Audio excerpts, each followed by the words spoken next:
Welcome to Old White Merc Guy. I gotta get back to the outboard motors, and it's been really busy the last few months. I've been helping my older son with his race car, old track car that he's running on a half-mile track, paved. I've been helping my younger son on the weekends with his truck, and this thing here decided to break down on me. So this is a 1989 E150 with the 4.9 or the 300 cubic inch 6. That's actually a pretty awesome motor. I wasn't really going to do a video on this, but when I was trying to look stuff up for some information, it's mainly all pickup trucks, and I noticed there's an old van. There's not many of them around anymore, but the way I look at it is, if it helps somebody out, and even if it's one person, it's worth it to me. And it's one of the reasons I even started doing these. And I probably really should do more of them, because there's a lot of stuff I do, but I just don't record it. But at any rate, so basically what happened is this actually started back in April, and I was heading to work, and truck just fell on its face and stalled. Acted like it wasn't getting enough fuel. I was able to get it restarted, but I could only push the pedal about a quarter, maybe a third of the way. Anything past that, it would fall on its face. So I went to change the fuel pump, and while I was in the middle of doing that, I'd go to start it or turn the key on to run the pump, and the relay was going nuts. It would click 3, 4, 8 times, whatever, and then it would stop. But then the truck wouldn't start. So that was after I put the new fuel pump in it, as I recall.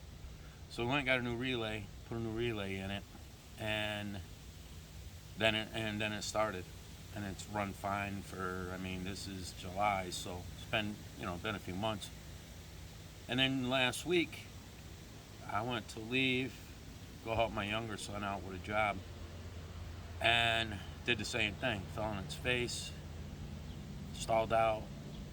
I was able to get it started. The relay was clicking like heck. The only thing it did different was the RPMs kind of jumped up kind of high. I was ready to shut the thing off, and but I got it to pull over got it into a parking lot. It seemed to start running fine. I closed the hood, drove it back home here, and called my son. So he came and got me. While I was waiting for him to show up, I swapped out the relay again, the relay for the fuel pump.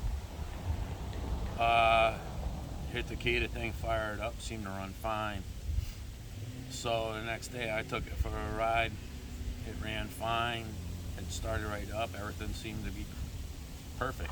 So I thought maybe it was just a bad, the new relay went bad. So then the next morning I went to go to work. I started up the truck. I made it down the street. It fell on its face again. And I'm like, what the heck? So I was able to get it back here. I shut it off, and the fuel pump, shut that off, sorry about that, guys. The fuel pump would stay running. So I thought, what the heck, it's doing the same thing it did last time. So I grabbed the fuel pump out of another truck I had, even though this one was new.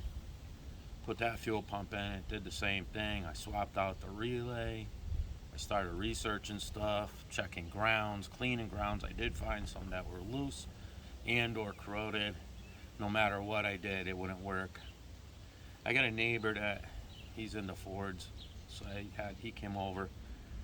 Pretty much what he said was everything I checked except for a couple things. And I just was having a hard time believing that it could be the computer. As many of these vans that I've had over 35 years or whatever, I've never had any problems like that. So with a computer. So anyway, I'll show you kind of what I was doing here. Initially, had I recorded this, let's start with this here. So here's where the solenoids are. There's 2 of them in here. I forget what this one's for. this green one here is the one that is for the fuel pump.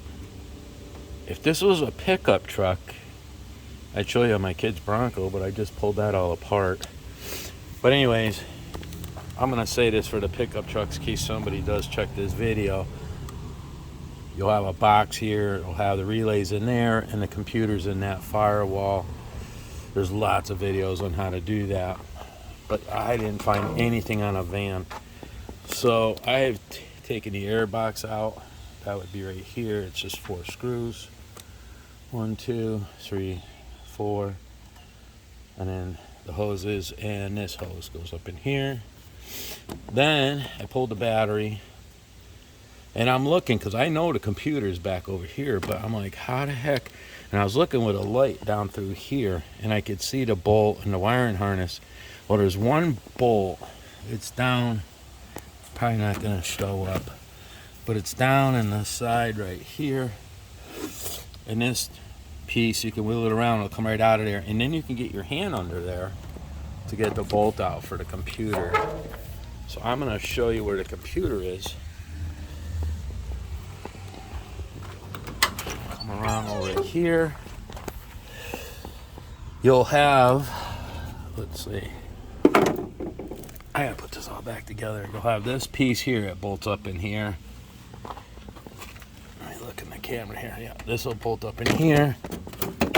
This just clamps onto the ECM. You got this ground wire here, bolts to the dash, which this one was the one that was a little loose. It was a little loose over here. There's one bolt under there. There you go. Right here. And once you pull that bolt off, you can slide this black plastic piece off of there. Unlike the pickup trucks, there's a plate that goes over that on the outside. There's 2 nuts that you got to take off, slide that plate off, and then you can wiggle the computer out of there. This one, it's really just this black bracket here. You go out to the outside, take that 10mm nut off the wiring harness, which I can kind of show you what that looks like. I'll bring you over here real quick. So I just pulled this whole harness out of this Bronco right here. Let's see. So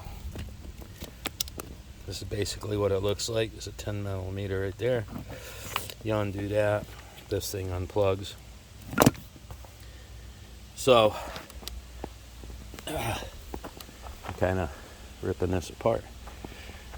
So the videos that I was looking at, this is the ECM for the van. So the videos I saw for these, roughly these years, what they call it, the EFI EEC4, it says it right here. Let's see if we get some of those numbers on there. Kind of got to pay attention to these numbers too when you go to get one of these. You'll see these, I don't even know what you call these things, I'm not in electronics, but there's 3 of them, one here and there's one buried back here. Some of the videos I saw, what happens is this thing will leak. They'll develop a leak or whatever, and where this right in front of my finger is a solder. There's a leg there that's soldered in. There should be 2. There's one on either side. Anyways, I was seeing like a little brown mark in there. And the guy said that the thing was bad. So I thought, well, if I can get this thing out, I'll pull the cover, I'll see what it looks like. Well, you guys probably already seen this one. I don't know if it's both of these or just this one, but you can see the stain, how big this stain is here. So I thought, well, it's got to be it, because everything else I checked, the ground's everything. So I ended up buying one, refurbished or whatever. And of course it's in there, you saw that. I popped it in there. And like I say, what was happening was I would turn the key on. The pump would stay running. The one thing I did do is I swapped out the relay. I actually had a new relay in here, but I changed it with this older one. That didn't do anything. And here's another ground, and not that has much to do with it, but I cleaned it. This, and then I read somewhere about turn the key on. The pump was running. I unplugged the relay, and the pump would stop running. And it gets a little confusing there. They said something about if it stops running, you probably got a stuck relay. So I try tapping and whatever. But like I said, I got 2 or 3 of those things. I swapped them out. I believe too, I was told you can unplug the horn relay, I believe, and that'll you could use that. That's from what I understand. I don't know how true that is. So a couple other things we did. We unplugged the you can see the distributor there, and there's a plug right about, let's see, right about in there somewhere. We unplugged that. There was a couple different things we tried unplugging in case it was grounding out. So anyway, I got it all back together. Other than the airbox, I'll turn the key on. Hopefully you can hear this. That's weird. There it goes. Okay. I don't know if you heard that, but the fuel pump just ran for like that 3 seconds. We'll hit the key. Starts right up. It's a little noisy. I mean, it's got 200 and some odd thousand miles on it, but so what else would I tell you? Shop around a little bit, guys. I was pursuing different avenues. I'm just gonna put this back up over here. I was pursuing different avenues, and as to where to get one. In some cases, they were ranging from like $3 for a refurbished one, $350 to like $430. I saw one video. The guy never made another video, evidently. It's too bad because I wanted to see. He was having the same exact problem I did. Fuel pump not shutting off. So, and you could kind of figure, well, it's not building enough pressure. Maybe that was why it wasn't shutting off. But it's the computer's got to tell it to shut off. It runs for 3 seconds and shuts off, and then you go to start it. But at any rate, this guy said, hey, try AutoZone. So I thought, okay. So I went on their website, and I found one. And I'll show you that computer again, just so you know. It was a little odd on the site because I'm looking for the numbers for the computer, and when you look at it, it'll show a picture, and then there'll be some writing at the very bottom. It'll have basically like the Ford part number there, and I could find, they all seem to say this 12A 650, or like E8 would be 88, E8, I forget what it is, we'll look at it, but, and then like 12A 650, and then there's a 4-letter digit after. Here, we'll look at it real quick. So basically,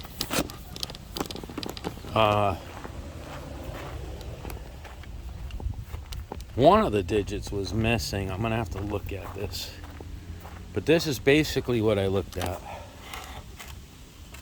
Let's see here. Okay, so you're gonna see the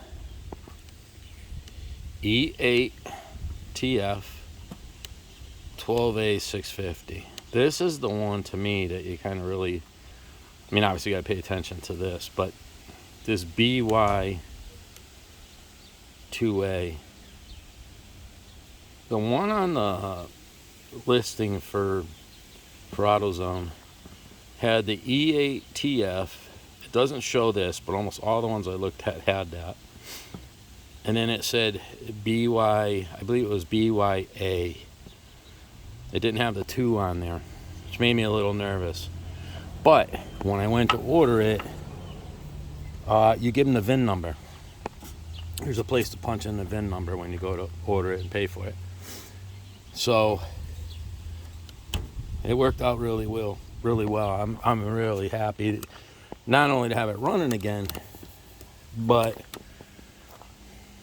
the particular one that I bought was roughly $100.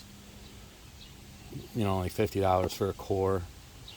I'll mail the core back, get my $50, but that was a heck of a lot cheaper than what I was looking at in other areas. Also, the other options looked like it was going to be a week to 2 weeks out. I ordered this, today is Wednesday. I ordered this Monday night. Yeah, I ordered this Monday night. I got it, today is Wednesday. And I paid an extra $5 to express ship it or whatever, but I got it today at like 12:30. So hopefully that'll help somebody out. If you have that problem, especially if it's one of these older vans. Things I've been working on. I'll show you that real quick. I still got work to do. But this 351 Cleveland. I was going to do a video on putting this together. It's just kind of an update thing, but it's still got a little ways to go. And that's going to end up in our 68 Mercury Cougar. So I guess that's it. I'll finish putting my truck back together. I'm going to go to the races tonight. They got a show tonight that tour mods are going to be running. So it means I can go because I missed last Friday's race. But anyway, and I think that's it. I think I covered for the most part what the problem was. It runs. So yeah, for those that aren't really into that stuff, and I'm basically one of them, it could be a little nerve-wracking when there's electronic stuff going on. And usually on this older stuff you can figure it out, but that's a first for me with a computer. And now that I pulled the one out of that Bronco, there's a whole nother reason I'm saving that wiring harness and stuff. I'll probably put that in another video when we put the motor in that other the red Bronco over there. But that I pulled that computer apart because I was just curious, and that thing was clean as could be. So but this one here, yeah, the magic leaked out of there. So at any rate, I got some motors we're going to be running soon. We got the boat and the water and all that, so we'll start doing that pretty quick. Hope you enjoyed the video, and I hope this helps out somebody, whether it be 92, Ford F-150, or it's a van. The concept's the same. It's the same ignition stuff, same pump style for the most part, all that. So it's just kind of tough when you're trying to figure out what the heck is it, and this was the only thing left that it could have been was a computer, and I never had a problem with one, so I'm glad it's fixed. Have a good one, guys. Take care.